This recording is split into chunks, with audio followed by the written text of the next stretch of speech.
திருச்சிற்றம்பலம். பூழியர்கோன் வெப்பொழித்த புகழியர்கோன் கடல் போற்றி, ஆழிமிசை கல்மிதப்பில் அணைந்த பிரான் அடி போற்றி, வாழி திருநாவலூர் வன்றொண்டர் பதம் போற்றி, ஊழிமலி திருவாத ஊரர் திருத்தாள் போற்றி. திருச்சிற்றம்பலம்.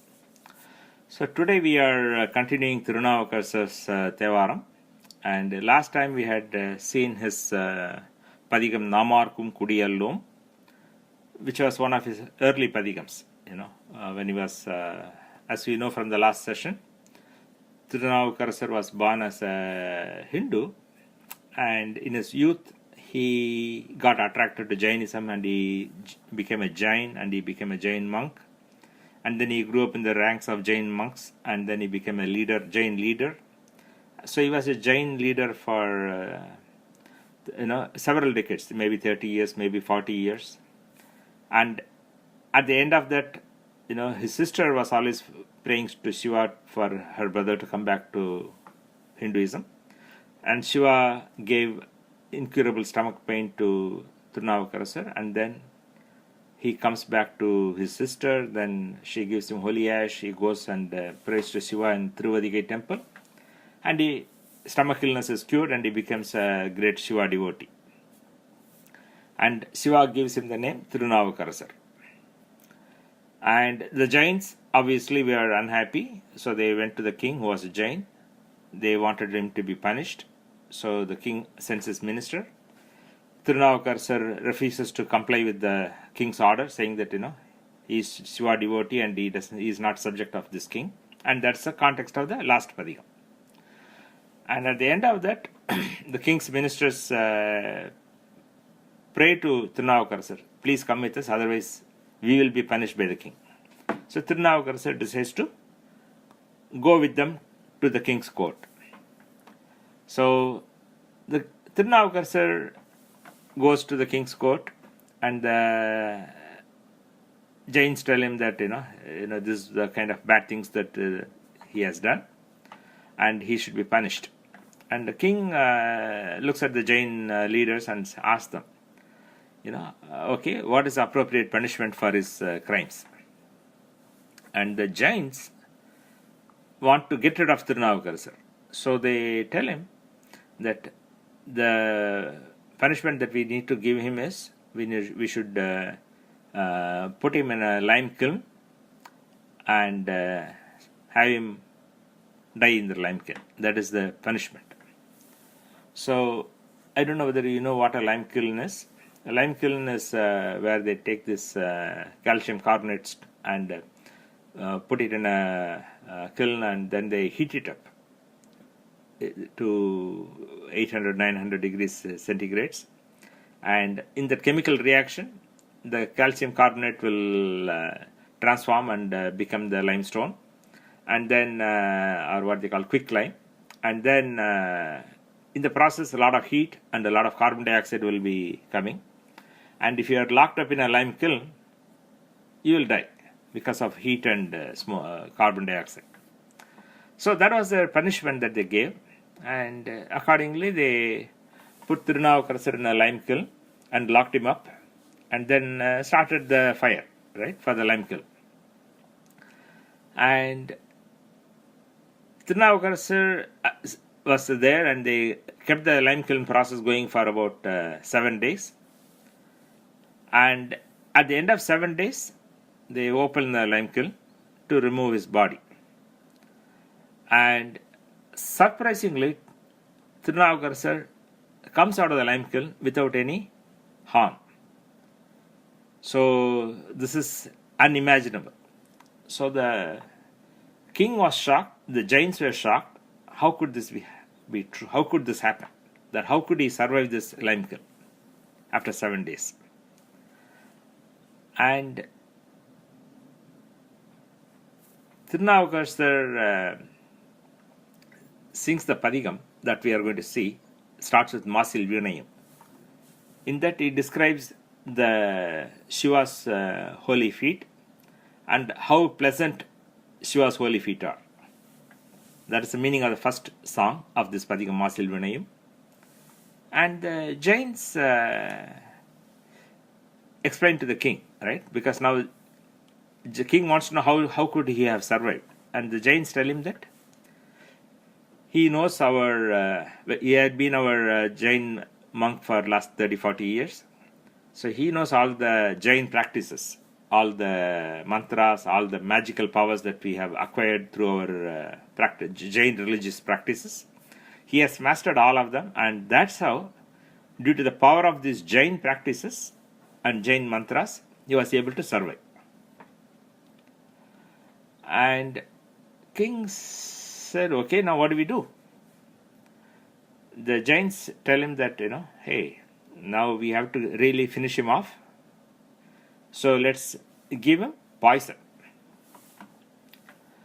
So they mix poison with some food and make Thirunavukkarasar eat it. Thirunavukkarasar, of course, prays to Shiva and eats that poison. And time goes by and Thirunavukkarasar is normal. When you eat poison, within 10 minutes, 5 minutes, 10 minutes, whatever is the period, you have to faint and you have to die. That's what happens. But in this case, he is like, as if he has drunk some nice milk. He was happily sitting there. And again, the king was surprised, and the Jain monks were extremely worried now. So they said that, hey, this guy is really leveraging our Jain powers. We have to physically kill him. And so they decide that, they tell the king that he should be crushed by the royal elephant. You know how they execute in those old days, right? So you will be tied down and put on the, you'll be on the ground, and the elephant will come and stomp on you and crush your head. That's one way of punishment. So that's what they wanted to do, and they did that. So Thirunavukkarasar was all tied up and was lying on the ground, and the Mahots and Jains come with the elephant, and they try to drive the elephant to crush Thirunavukkarasar.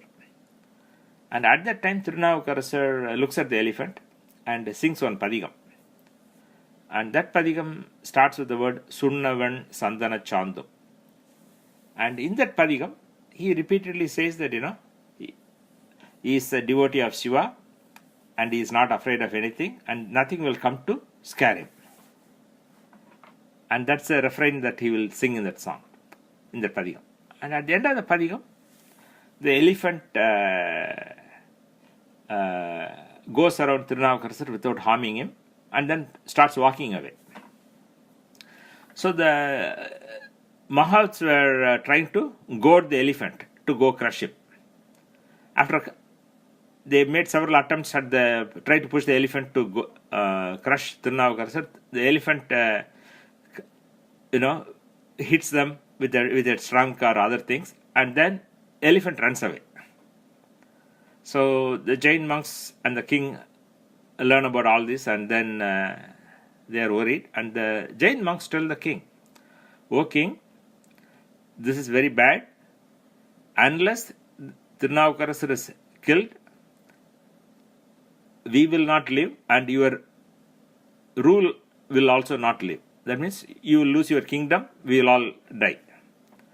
So the king is really worried, and the Jain monks are telling him that there's only one final option now.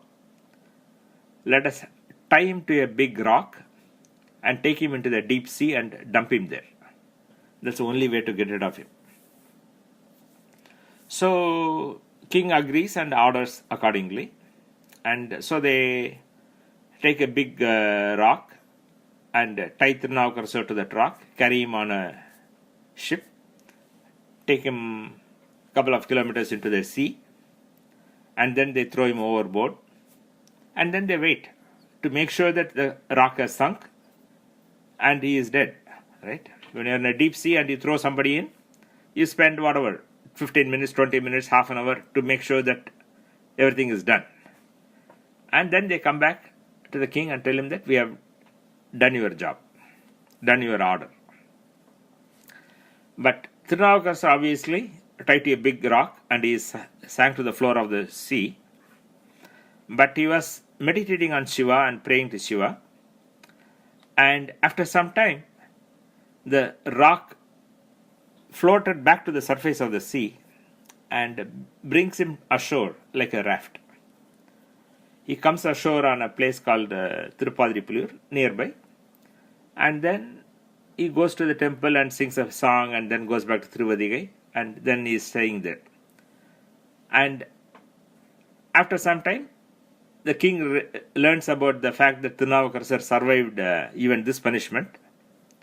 Then he had a change of heart. The king had a change of heart, saying that, if this, I have tried to kill him so many times and he has survived, and he is really has got God's grace, and I have done bad things at the advice of these Jain monks.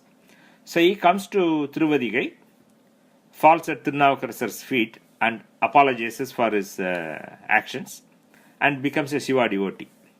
So the king becomes a Shiva devotee, and that's how the Jainism in the Pallava kingdom at that time was converted back to Hinduism.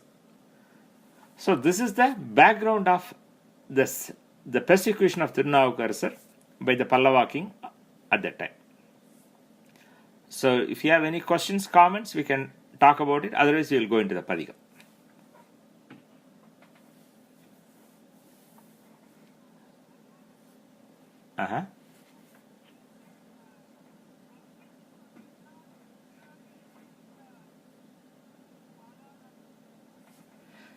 Yeah, so Thirunavukkarasar was born a Hindu, but he lost his.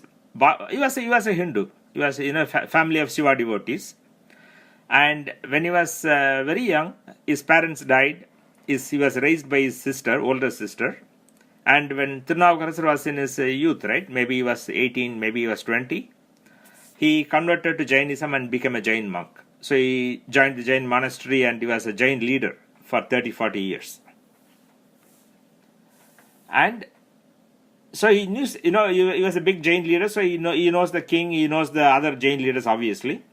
And then he converted back to Hinduism, so they thought that he was a traitor, that's the kind of thing. So one of the speakers on this Saiva literature in Tamil, he mentioned a very interesting point. When Thirunavukkarasar, when he was a Hindu and he became a Jain, nobody persecuted him. But he was a Jain and he came back to Hinduism and everybody was persecuting him. Yeah. So that's the kind of thing that we can see parallels today too. And so the point is that they looked at him as a traitor and who apostasy or whatever they call it in these days, right? He went against their religion, religious beliefs, and the bottom line was that the Jain monks were afraid of losing their power, right? When somebody is in power and you see that you may lose the power, that creates a lot of pressure, mental, psychological things that force you to do things, very bad things. We have seen in India, right? Like in modern times, in the period of emergency, the whole thing was created by the fact that somebody was going to lose her power. And she wanted to remain in power, so they do whatever bad things they want to do to remain in power. I'm just giving it as an analogy. But you can imagine those days, the Jain monks, even though they were professing ahimsa, but they were ready to kill Thirunavukkarasar so that they could retain their power. So when the power, they say the power corrupts and absolute power corrupts absolutely. Like that, the power is the one that causes people to go into wrong things. And the Jain monks, they were worried that their power is going to go away. So they wanted to retain their power. So they tried to get Thirunavukkarasar killed. That was the background of that. Again, that is my interpretation for you. Yeah. So now you should have the verse file I sent in the email earlier. You have it in front of you? Yeah, 5.90. Yeah, so we will, I will say the first verse phrase by phrase, and I want you to repeat, Madhuri. māsil vīṇaiyum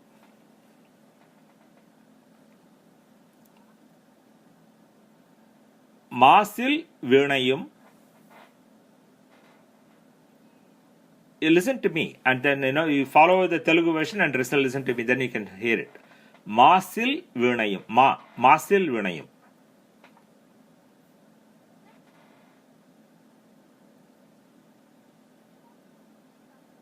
Yes. Just repeat after me. Māsil mālai madiyamum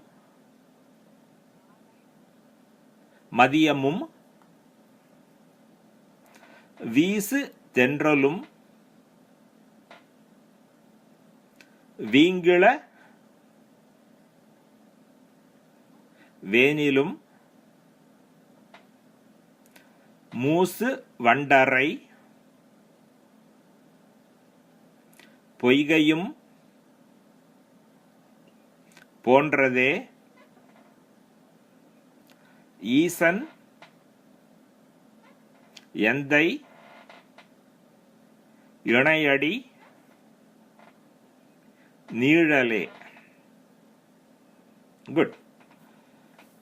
So, this is the verse that he sang when he came out of the lime kiln after 7 days. So, obviously, the giants and the king were wondering, how did he survive 7 days in this hot hell? How could he have survived this? And then, as if he was responding to their comments, he sings this. What he says in this gist of the song is, Shiva's holy feet are very cool and pleasant. Remember, he just came out of 7 days in lime kiln, which was hot and hell. And he is describing Shiva's holy feet as pleasant and cool. That's the gist of this. So basically, when he was in the lime kiln, when they were firing up the lime kiln and he was suffering there, or he was expected to suffer there, he was in deep meditation and Shiva's grace protected him and he felt as if he was in a very cool place. That's what he is saying. So we will look at the words and the meaning. Māsil vīṇaiyum. Veeṇai we know. Veeṇai is the musical instrument. And here it stands for its music. Māsu means blemish or fault. And il means without. In Tamil we would have heard, illa. Illa means it is not there. So il is without. Māsu means blemish. Veeṇai is the music from Veena. So what he is saying, what did he experience? He was experiencing the grace of Shiva's lotus feet. And how was that grace? It was so nice that it was like a wonderful Veena music. We have this body, we have these 5 senses, and all the pleasure and pain come through these 5 senses. Right? Whether it is when we hear something horrible noise or horrible sounds, we find it unbearable. We say, too much. We don't want that noise. That creates unhappiness in our mind. It creates pain sometimes. Whereas if you listen to music that you enjoy, it is very pleasant. So he is saying, Shiva's holy feet were like the beautiful Veena music. And then he says, next one, mālai madiyamum. Mālai means, it has several meanings, but in this context it means evening. And madiyam means moon. So mālai madiyamum means like the evening moon. We know that the moon that rises in the evening, the full moon that rises in the evening, that's so nice, so pleasant to watch. And that's what he's saying, mālai madiyamum. So when we see something which is very pleasant, we are happy. We enjoy it. When we see something which is horrible, it gives us mental pain, anguish. So, he is giving an example of a sight that is very pleasant, like watching the full moon rise in the evening. And that is a pleasantness through the eyes. Next he says, vīsu teṇḍralum. Vīsu means to blow gently. Teṇḍral is breeze. So vīsu teṇḍralum means like a gentle breeze. And in India, it's usually very hot. And when a gentle breeze comes along, it is so nice. And in the gentle breeze, the smells from the gardens will be coming. All the flowers, all their scents will be coming in the gentle breeze. So when the breeze comes, we can smell the flowers and nice aroma, nice fragrance. So like that is describing the happiness that we get through our sense of smell. Vīsu teṇḍralum. Nice gentle breeze that is full of fragrance from the flowers. Then vīṅgiḷa vēnilum. Vēnil means summer. Iڵa vēnil means early summer. vīṅgiļa vēnil is nice early summer. So in seasons, in the West, we have 4 seasons in a year, right? We say spring, summer, fall, winter. That's the 4 seasons we have in the western part of the world. In India, especially in South India, in the olden days, in Tamil culture, they marked the year as consisting of 6 seasons. They had something called,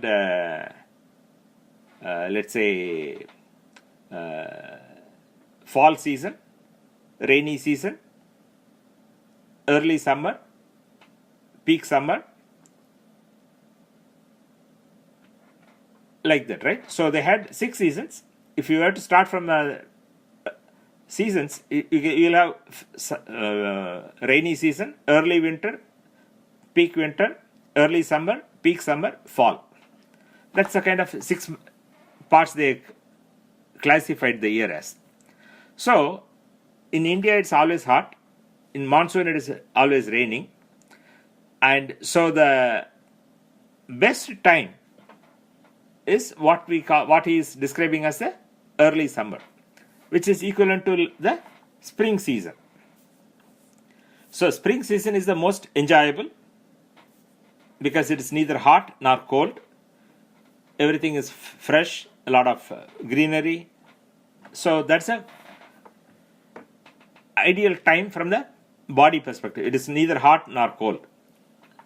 So that is the period that he is describing. vīṅgiļa vēnilum. So that is for the sense of touch or the body. And next he says, mūsu vaṇḍaṛai poygai. Poygai is a pond. And how is that pond?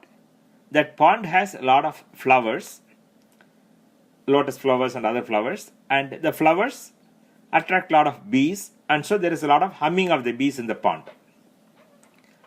That's what he is describing here. Mūsu vaṇḍaṛai poygai. Poygai is pond, vaṇḍu is bees, mūsu means swarm of bees. Mūsu vaṇḍu means swarm of bees. Arai means, here that means humming of the bees. So it is like a pond where a swarm of bees are humming. And the pond is a cool pond, and it quenches our thirst, and if it is hot, we can take a dip. So that water in the pond, we associate with the drinking and taste. So what we can interpret the 5 things that he is describing, right? Māsil vīṇai, mālai madiyam, vīsu teṇḍralum, vīṅgiḻa vēnilum, mūsu vaṇḍaṛai poygaiyum. He has talked about 5 things, and these 5 things can be interpreted as referring to the things that we enjoy through the 5 senses. And he is describing pōṇḍradē. It is like that. Pōṇḍradē means it is like that. There is an analogy. And then what he is saying, the last line is saying what he experienced actually. īsan, endai, iṇaiyaḍi, nīḻalē. īsan is Isha. It's a Sanskritam word. The Swami. Endai. Endai means our father. Again it refers to Shiva. iṇaiyaḍi. Adi is feet. Iṇai is 2. iṇaiyaḍi means 2 feet. Nīļal. Nīļal is the place or the grace or the protection given by that. So, īsan, endai, iṇaiyaḍi, nīļal, that means the grace, the protection, the place of the 2 feet of our Lord Shiva. How was it? It was like blemishless veena music. It was like a nice, wonderful full moon on the evening. It is like a gentle breeze, fragrant gentle breeze in the evening. And it is like a nice early summer day. And it is like a pond where bees are humming. Shiva's holy feet were so pleasant, like all these things. So that's how he sings in the first song after he came out of lime kiln.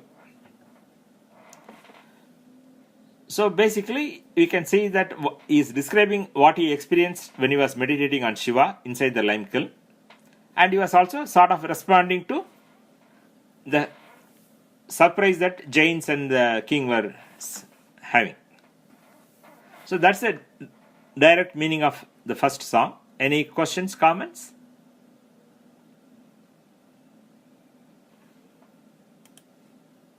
Okay. Okay. So Murthy, if you can repeat the whole verse.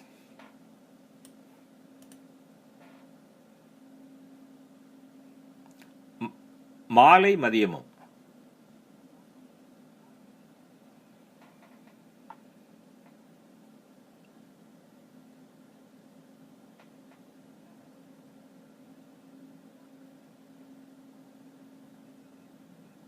Very good.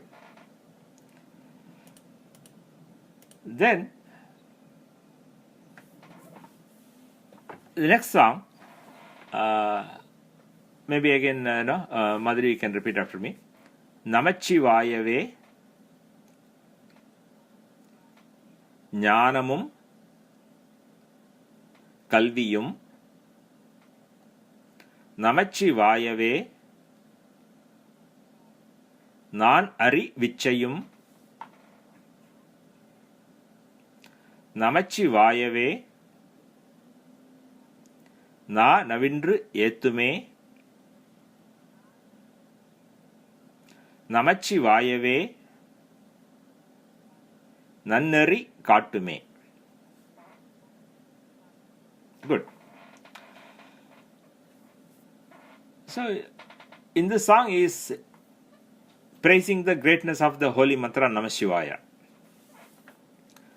Again, as I was describing the context of when he sang this padhigam, so the Jains would have explained to the king, saying that, hey, this guy escaped death in this lime kiln because he had the mastery of our Jain mantras, and that's how he escaped.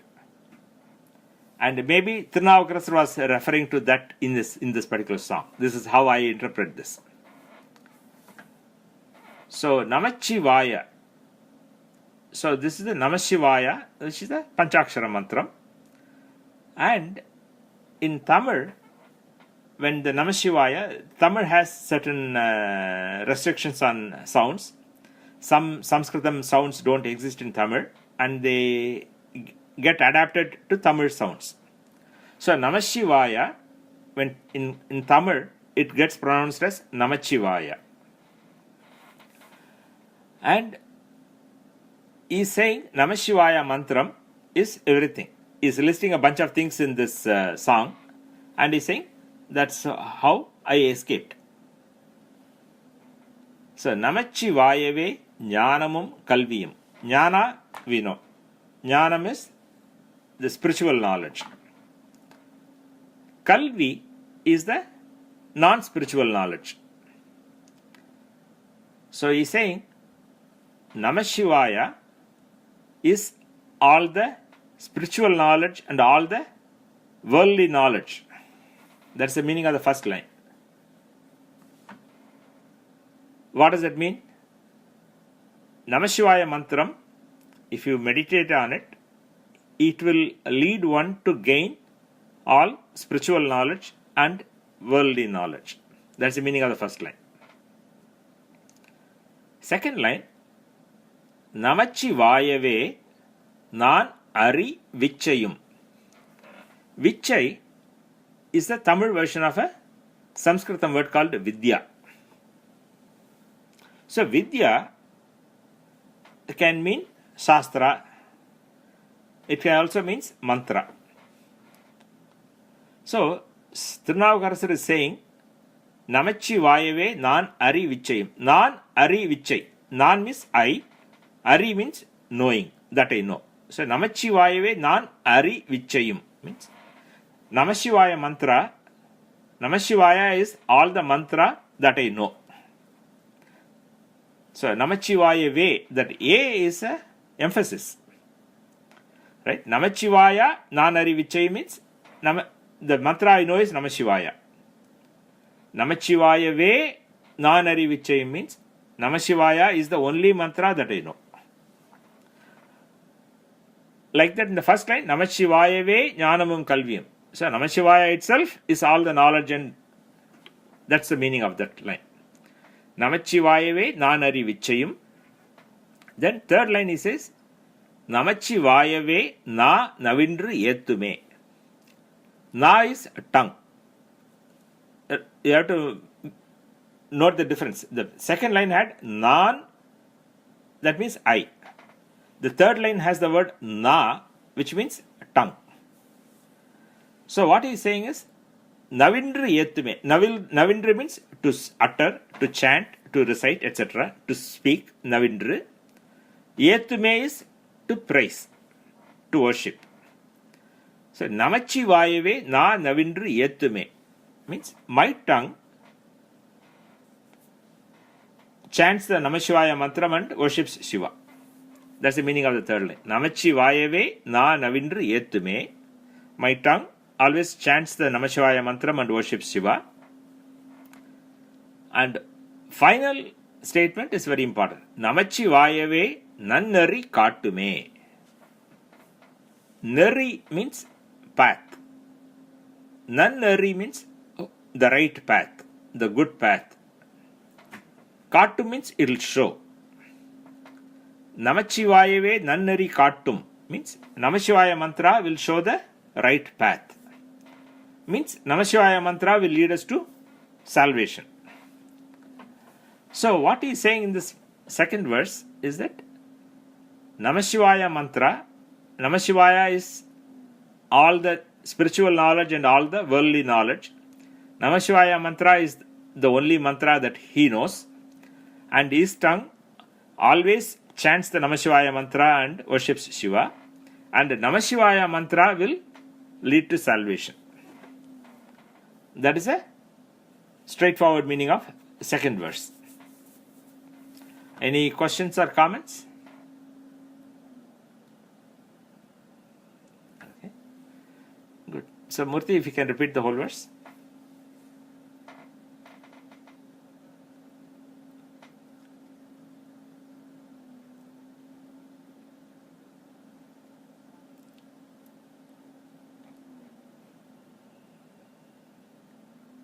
Good.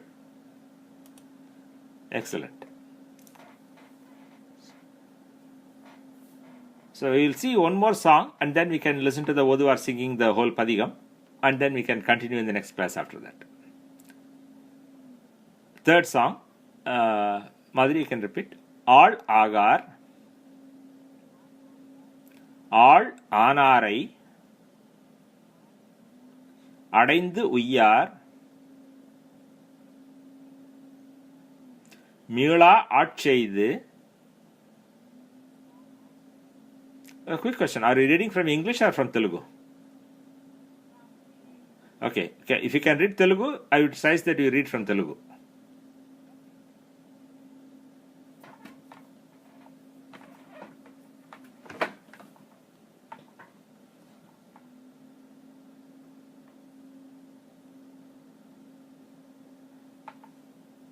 Okay. So third verse. ஆள் ஆகார் ஆள் ஆனாரை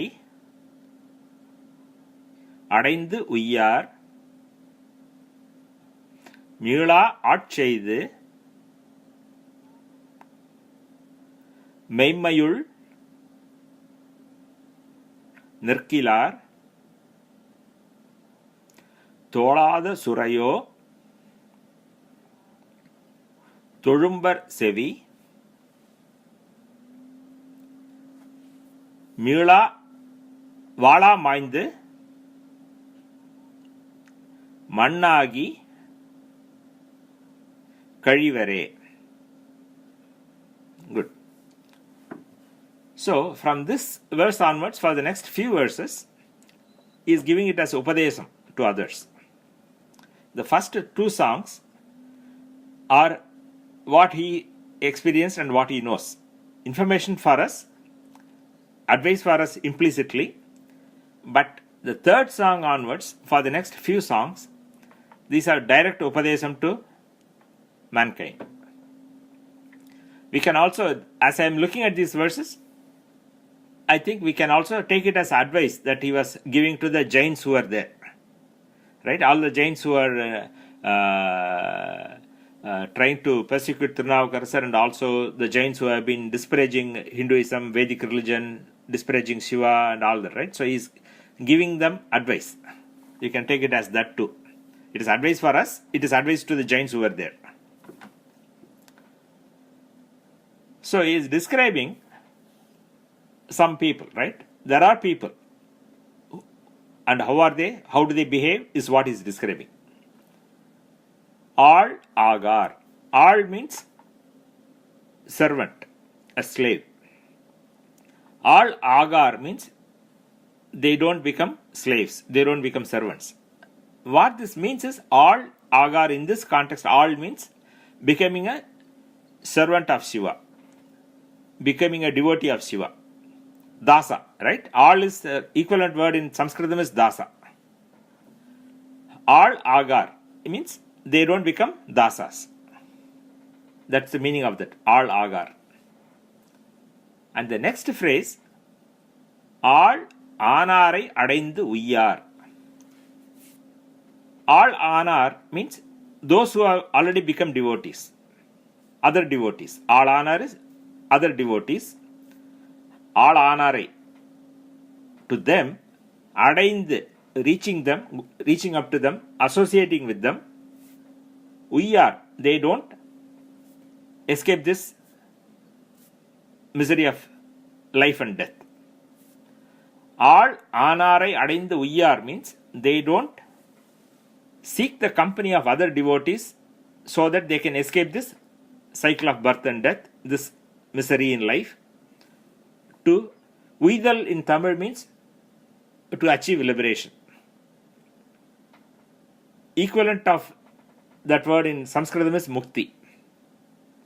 So what he is saying is they don't achieve liberation by associating with other devotees. That's the meaning of that phrase, ஆளானாரை அடைந்து உய்யார். And what else is he saying? மீளா ஆட்செய்து மெய்ம்மையுள் நிற்கிலார். These people, they don't become a steadfast devotees. They don't become ardent devotees and stay in the path of truth. மீளா ஆட்செய்து means, ஆட்செய்தல் means to be a servant, to be a slave. And மீளா ஆட்செய்து means, in slaves, you know that there are slaves who can be redeemed by paying off, right? Like this is again, this I'm talking about the old days, right? If somebody is a slave and there is a price, if you pay X amount of gold, they will sell the slave to you. So a slave can be redeemed from slavery by paying off the master. But these devotees are eternal devotees. They will never come out of being a servant of Shiva. So that's the mīḻa āčeid. They are eternal servants of Shiva, doing eternal service to Shiva. Meimmayul nirkilar. Meimai is truth. Nirkilar means they don't stay. So these people, they don't be a ardent devotee of Shiva and stay in the path of truth. So what are these people? These are the things that a true devotee should do, but these people don't do these things. So he is wondering, what kind of ears do these guys have? Right? Because I'm telling them all these good things, others are telling them all these things, and in spite of listening to all these things, they don't change their ways. What kind of ears do they have? Do they have holes in their ears or not? That's what he's wondering in the third line. Sevi means ear. I think in Telugu also, I think it's called chevi, I think. Ear. Tolada surayo tolumbar sevi. Surai means a hole in the ground, right? You have a hole in the ground, it's called surai. Tolada, toludal means to drill a hole, and tolada means without a hole. So tolada surai means, is this a hole, is this a depression in the ground without any hole in it? Like that. Is that just a depression without a hole in it? What? The ears of these fools. These evil people, these vile people, these low people, who don't do all these things, they have ears. But what kind of ear do they have? Do they have ears, or are they just depression without any hole in them? That means the words don't go through the ears into their mind. Tolada surayo tolumbar sevi. And then he gives a statement. What happens to these people? Vala mainde mannagi kazhivare. Maidal means to die. Vala means without any use. So they lead a life without any purpose, and in the end they die in vain. And what happens? Mannagi kazhivare. Man means the dust or earth, the ground, right? The dirt. So they die and become dust again. Mannagi kazhivare. Kazhivare means they go away from the scene. So what he is saying is, there are some people who are not devotees, who don't associate with other devotees and achieve salvation. They don't serve Shiva and then stay in the path of truth. What kind of ears do these guys have? Are they just depressions without any holes in them? These people just live a useless life and die in the end without any purpose, and then become dust with the dust. That's the meaning of the third song. Any questions or comments?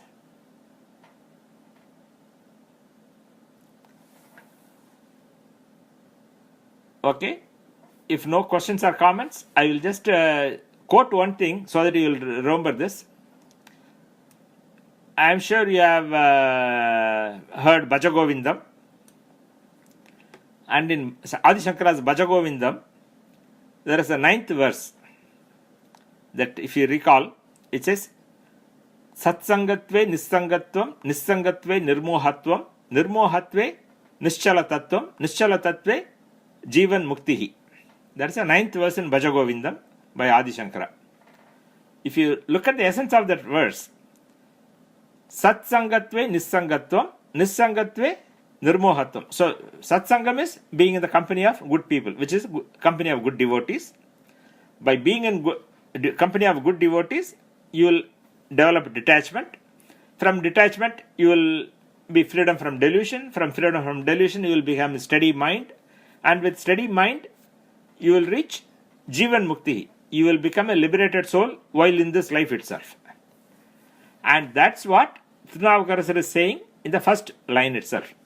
All agar means they don't become a devotee. All anare adaindu uyyar. They don't associate with devotees to reach salvation. That's the meaning of the first line. I just remembered the similarity in the Sankara's Bhajagovindam. And Adi Shankara comes, period wise, Adi Shankara comes maybe about 50 years after Thirunavukkarasar, chronologically. Okay, Murthy, if you can repeat the whole verse.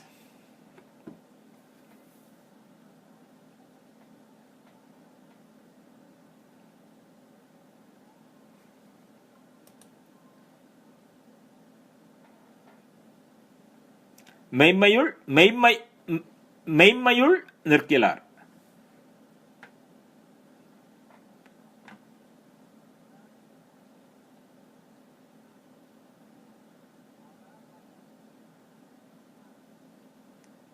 Good. Mannai Kadivar. Good. Any comments, questions on anything that we discussed today before we listen to the Oduvar singing? Okay. Today, because it's a small, short padhigam, I will have the Oduvar sing the full padhigam and then we will conclude at that.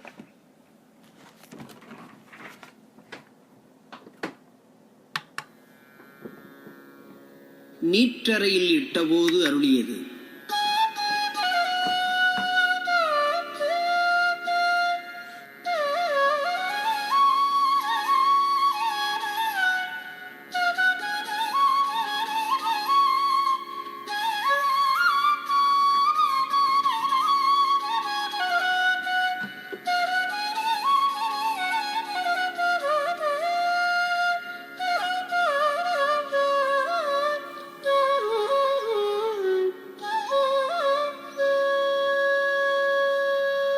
māsil vīṇaiyum mālai madiyamum māsil vīṇaiyum mālai madiyamum māsil vīṇaiyum mālai madiyamum vīsu teṇḍralum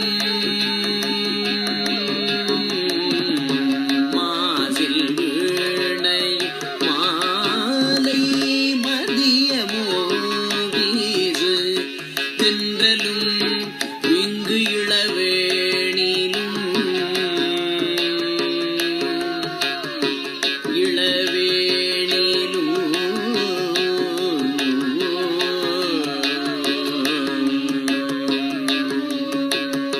mūsu vaṇḍaṛai poygaiyum pōṇḍradē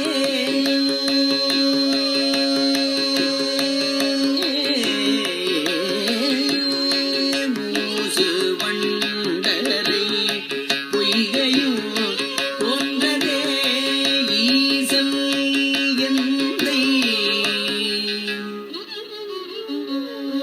mūsu vaṇḍaṛai poygaiyum pōṇḍradē īsan endai iṇaiyaḍi nīڵalē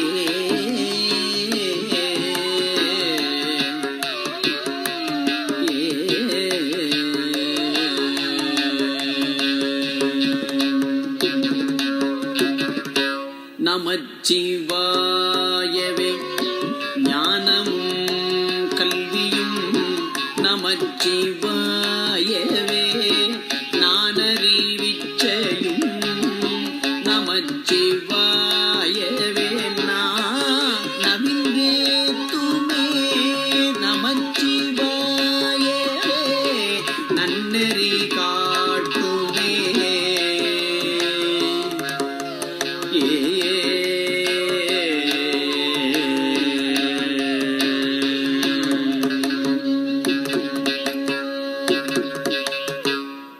ஆளாகாறு ஆளானாரை அடைந்து உய்யார் மீளா ஆட்செய்து மென்மையுள் நிற்கிலார் தோளாத சுரையோ தொழும்பரு செவி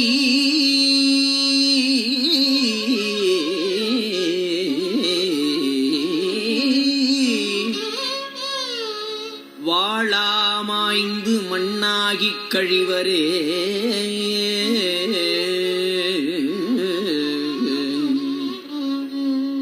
நடலை வாழ்வு கொண்டு என் செய்தீர் நாணிலீர் சுடலை சேர்வது சுப்பிரமாணமே கடலின் நஞ்சு அமுது உண்டவர் கைவிட்டால் உடலினார் கிடந்து ஊர் முனிப் பண்டமே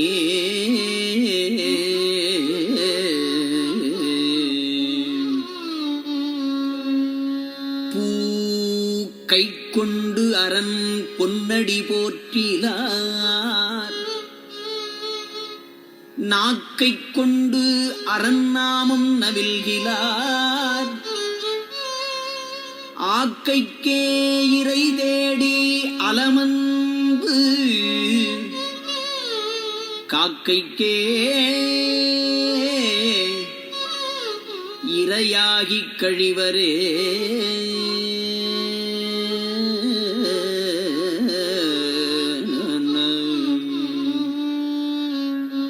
குறிகளும் அடையாளமும் கோயிலும் நெறிகளும் அவர் நின்றதோர் நேர்மையும் அரிய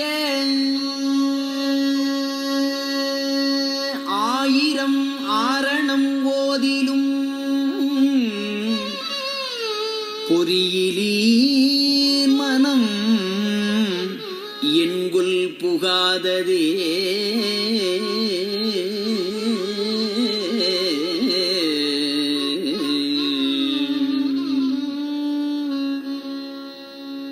வாழ்த்த வாயும் நினைக்க மட நெஞ்சும் வாழ்த்த வாயும் நினைக்க மட நெஞ்சும் தாழ்த்த சென்னியும் தந்த தலைவனை வாழ்த்த வாயும் நினைக்க மட நெஞ்சும் தாழ்த்த சென்னியும் தந்த தலைவனை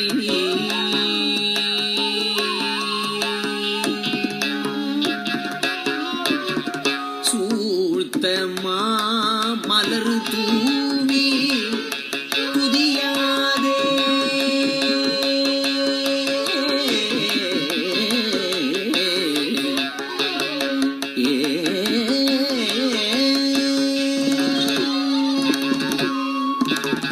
சூழ்த்த மலர் தூவி துதியாதே வீழ்த்தவா வினையே நெடுங்காலமே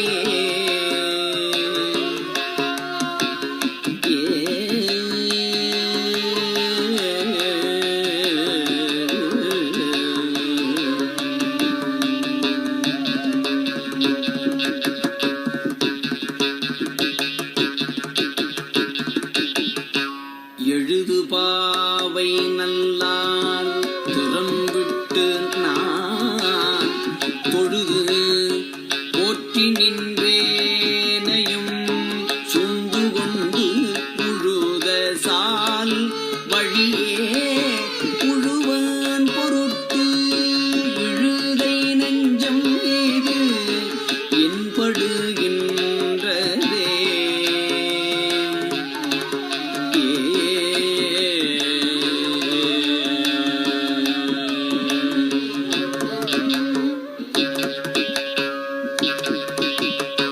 நெக்கு நெக்கு நினைபவர் நெஞ்சுளே நெக்கு நெக்கு நினைபவர் நெஞ்சுளே புக்கு நிற்கும் பொன்னார் சடை மிக்கவர் பூவும் நீரும் கண்டு நக்குதிப்பர் அவர் தம்மை நாணியே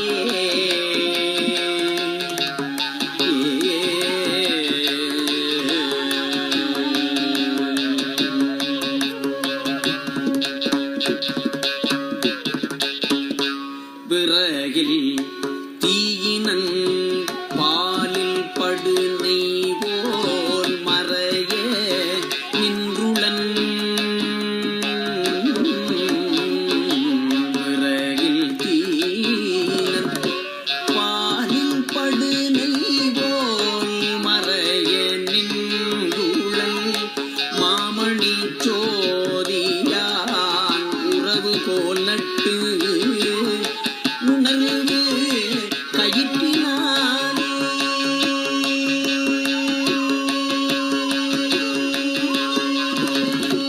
உறவு போல் நட்டு உணர்வு கயிற்றினால் முருக வாங்கிக் கடைய உறவு போல் நட்டு உணர்வு கயிற்றினால் முருக வாங்கிக் கடைய முன்னிற்குமே உணர்வு கயிற்றினால் முருக வாங்கிக் கடைய முன்னிற்குமே